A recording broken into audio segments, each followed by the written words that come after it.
Good morning. Today I am teaching you the very important lesson, The Tale of the Bishnoi by Madhav Gadgil. This is lesson meant for class 10th. 10th के लिए बच्चों ये lesson, और ये lesson हमारा एक ऐतिहासिक lesson है, गौरवमयी लेसन है, हमारी मर्यादा और हमारे इतिहास को एक प्रमाणित करता है कि हम पर्यावरण के बारे में कितने पावरफुल हैं, जागरूक हैं, और हमारी राजस्थान की गरिमा को बढ़ाने वाला ये लेसन है। ये लेसन फर्स्ट ऑफ ऑल हम नक्शा की तरफ जाते हैं तो हम भरतपुर में ईस्ट में रहते हैं, और ये कहानी हमारी कहाँ की है? जोधपुर इलाका, और इसके अराउंड इलाके को हम मारवाड़ कहते हैं। मारवाड़ के 16 मीटर दूर एक केजडली गांव है जहां पर बिश्नोई लोग रहते हैं। तो I am telling about that area. That area is called Marwar. Marwar में हम देखते हैं तो ट्री कौन सी है? केजड़ी है, सांगरी है, बेर के etcetera. These are the trees in the Marwar. अब इसमें सबसे इंपॉर्टेंट जो ट्री है वो कौन सी है? खेजड़ली। खेजड़ली को हम कलप वृक्ष भी कहते हैं। बिकॉज डू यू नो क्यों कहते हो? कलप वृक्ष क्या है? कलप वृक्ष वो है जो सारी ख्वाहिशों को पूरी करता हो। हमारे राजस्थान में, पश्चिमी राजस्थान में सारी ख्वाहिश पूर्ति करता है। बिकॉज इसकी फोलिएज यानी पत्ती गॉड, शीप और कैमल के फूड के कार्य आती है। इसकी साइड होती है वो जस्ट लाइक कैमल हाउस और एनिमल हाउस होता है, उसकी साइड में जाकर के, छाया में जाकर के वो रहता है। And third is thorn. Thorn इसकी जो इसके ब्रांचेज होती हैं, कांटेदार होती हैं, वो फील्ड में, खेत में जाकर के प्रोटेक्शन का कार्य करती हैं।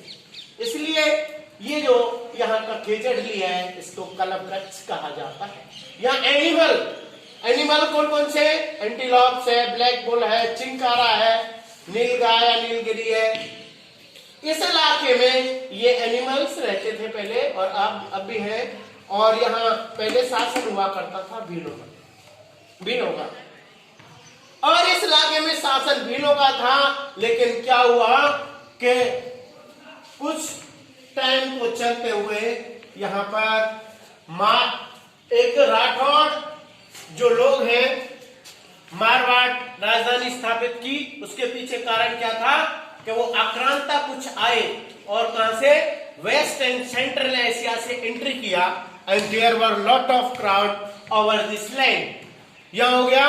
और खाने पीने की समस्याएं, this is the problem of the foods, feedings to the animals it raised in this area. And slowly they began to cut the tree, they began to destroy all these trees, and even they tried to eat the animalों को भी खाने लग गए, और स्थिति बिगड़ने लगी। धीरे धीरे क्या हुआ कि यहाँ पर बहुत ज्यादा तादाद में जनसंख्या हो गई, पॉपुलेशन हो गया, और सोर्सेस कम हो गए। सोर्सेस कम होने की वजह से पेड़ पत्ते कम हुए तो क्या हुआ? बारिशें आना बंद हो गई। और बारिशें आना बंद हो गई तो क्या होता है? हम देखते हैं कि यहाँ पर सबसे पहले जो एक सूखा पड़ी पहली बार, जब यहाँ पर पहला जो स्टॉक था बाजरे का वो पूरा खा पी लिया। दूसरा स्टॉक था, और उस टाइम पर देयर इज बर no blade of the grass, और it is continue up to the 8 years। 8 साल तक ये कंटिन्यू रही।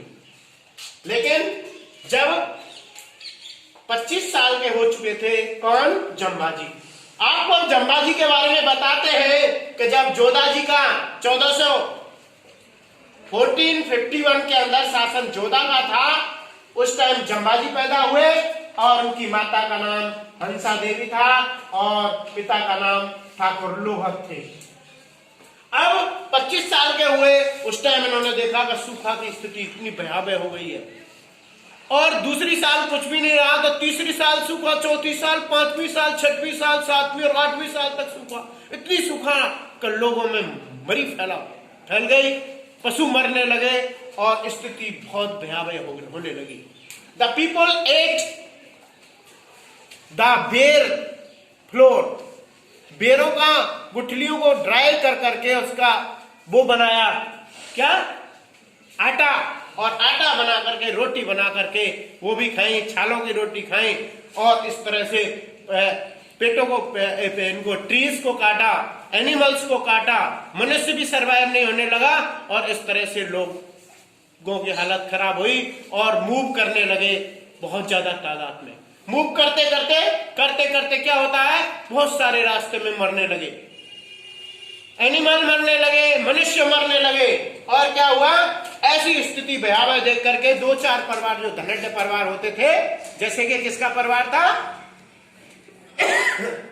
जंबाजी का परिवार था, ये ठाकुर परिवार था, इनके पास पैसा था, तो ऐसे कुछ परिवार रुके।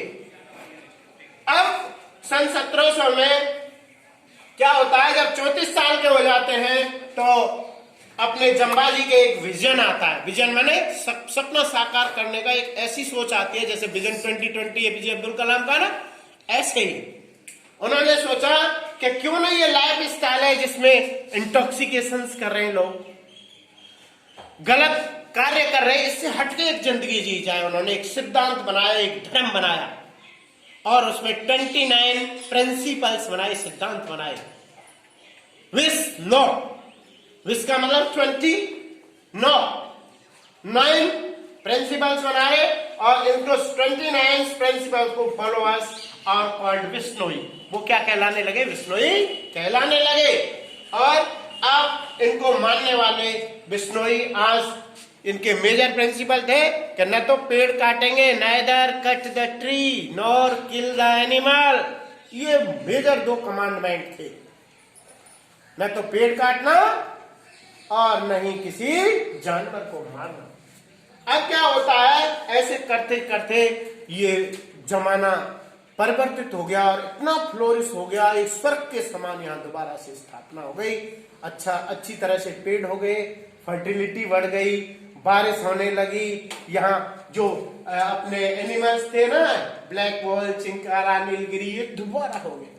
अब ऐसे 250 साल गुजर गए, 250 years passes away. Thereafter, the kingship of Abhay Singh in the year of 1730, he has constructed a palace which was made from red sandstone and lime kilns. ईंट मसाले का पका हुआ एक सुंदर सा क्या बनाया, वहां पर महल बनाया। अब महल बनाने के लिए बहुत लकड़ी की जरूरत आवश्यकता थी, और लकड़ी के लिए क्या सोचा, वहां के अपने राजा अभय सिंह के दीवान ने गया, वो वहां पर जोधपुर से एक खिजड़ली गांव 16 मील दूर जाकर के उन्होंने बोला कि यहाँ लाइमस्टोन अच्छा है और बहुत सारे पेड़ भी हैं, द स्टार्ट ऑफ लाइमस्टोन, ये ईंट मसाला बनाना शुरू करें। तो वहां इसके लिए किसकी जरूरत थी, टू कट डाउन ट्रीज, पेड़ काटने की आवश्यकता थी। अब पेड़ काटने के लिए उसने वहां दीवान ने आदेश दिए, लेकिन गांव वालों ने रिक्वेस्ट किया, they urge not to cut the tree because it is the against our principle. उनके सिद्धांतों के विरुद्ध था वो, क्योंकि उनके सिद्धांतों में पेड़ नहीं काट सकते, एनिमल नहीं मार सकते। नहीं बोला, it is the order of the king, cut down the trees. तो वहां लोग आ गए, दे अर्ज, but he has not accepted, he has not read over, उनके ऊपर अतिक्रमण किया, एनक्रोच द